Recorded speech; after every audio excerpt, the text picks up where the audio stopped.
Video number 228, dividing fractions. Let's divide first by just dividing regular integers.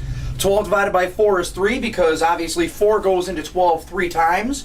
Or you can take 12 and divide it into 4 groups of 3.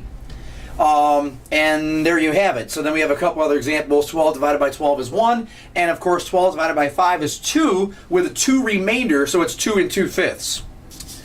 In the next one here, now we're going to look at dividing by an actual fraction. So if you take $10 and try to divide by a half, or in other words, try to see how many 50-cent pieces, as we know that half is 50 cents, so how many 50-cent pieces fit into 10? Well, you'd fit 20 50-cent pieces because you could fit 2 per every dollar. Then, of course, 10 divided by 1/4. So 4 quarters go into $1, so therefore 40 quarters will go into $10, right? So what we're discovering here in this is that, you see, this number on top, 4, brings the 12 down, okay? Then here, these values bring the 10 up, okay? So if we were given a situation where you had both, we have 10 divided by 2/5. Well, the 2 is going to try to bring the 10 down. The 5 is going to try to bring the 10 up. So you can bring the 10 up, 10 times 5 is 50, then bring the 10 down, or now it's a 50, by a factor of 2. So 50 divided by 2. Or you could do it the other way around. You could bring the 10 down first to get 5, then bring that 5 up and get 25. Okay? So what we're learning here is that this number brings that one up, and this number brings that one down. So what we've just discovered, and we'll see it again here, there's another way to teach this. We can say 12 divided by 1/4 is 48 because, well, of course, I'm sorry, 12 divided by 1/4 is 48. We just discovered this. But then 12 divided by 3/4. Well, 3/4 is going to go into 12, 1/3 of the amount that 1/4 does. So since 1/4 goes into 12 48 times, we could just take that 48 and divide by 3 and get 16. That's another way of thinking about this. Of course, also 12 is going to be brought up by 4 to get 48 divided by 3 to get 16. Or we're going to do 12 is going to be brought down by the 3 to get to a 4. Then this 4 brings that 12 up. So therefore, you still get 16. That's the discovery.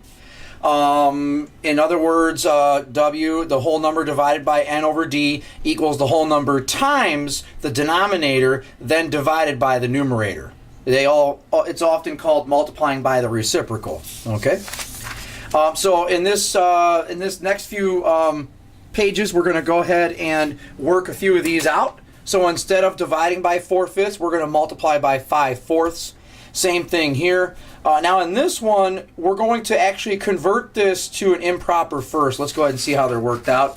In this case, again, we're going to change to 5 over 4 and then use multiplication. 35 over 32, done. Now in this next one, when we flip the 11 and 6 over to get the reciprocal, 11 over 6, we're then going to reduce the 2 over 6 down to a 1/3. So you can still use the same ideas that we used in multiplying fractions, and you'll be in good shape. Now this one here might be the toughest one because you'll have to convert this first to 11/4. Notice 2 3/4 is 2 groups of 4 with 3 extra. So that's 2 groups of 4 with 3 extra. That's 11. So then we will notice how this is still division. This is still division here. We have not performed any multiplication yet. We have not used reciprocal, so therefore we've left this from a mixed number to an improper. Then we convert to multiplication with 4/11. You can change the 4 and 8 to 1 over 2, and you will eventually just simply get 15 over 22. Now in this next slide, I really love these kinds of problems because people think that you have to do all these problems the same way. That, you know, a lot of students or a lot of teachers would teach this where you put a 1 here and then you would multiply by 1 over 2. I like to do this. 4/5 divided by 2 is 2/5. That's it. If it was 4 basketballs divided by 2, you'd have 2 basketballs. So why not 4/5 divided by 2, 2/5? Now, it gets a little goofier here. Now you want to do the same thing, but 7 is not an even number. So what we would do is, instead of decreasing the numerator by 2, we would what? Bam! Increase the denominator. So you would end up getting 7 over 16. Same thing would work out for this. The 15 divide by 3 to get 5, so you'd 5 30-seconds. And then here, the 11 does not divide by 3, so we would increase this to 96. And here we are. There's the solutions right there. All right? It's a pretty cool little shortcut. Now you might see a division problem written this way, where you have, this is called a complex fraction, a fraction within a fraction. So you'll have 4/5 divided by 9/11. We're just going to change it to 4/5 times 11/9. Same thing here. Do the same thing. So here are those two worked out for you.